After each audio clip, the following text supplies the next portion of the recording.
रहमान फारिस साहब अपने कलाम में कहते हैं, याद रख खुद को मिटाएगा तो छा जाएगा, इश्क में इज्ज मिलाएगा तो छा जाएगा।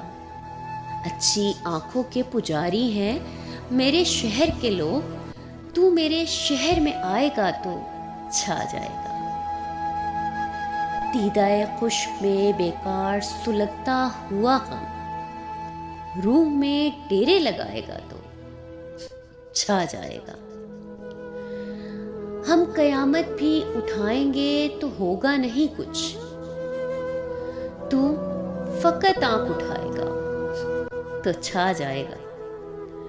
फूल तो फूल है वो शख्स अगर कांटे भी अपने बालों में सजाएगा तो छा जाएगा।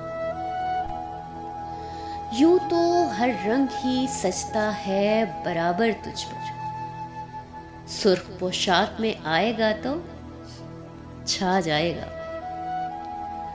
पंखड़ी होठ मधुर लहजा और आवाज उदास, यार तू शेर सुनाएगा तो छा जाएगा। जिस मुसव्विर की नहीं बिकती कोई भी तस्वीर, जिस मुसव्विर की नहीं बिकती कोई भी तस्वीर, तेरी तस्वीर बनाएगा तो छा जाएगा।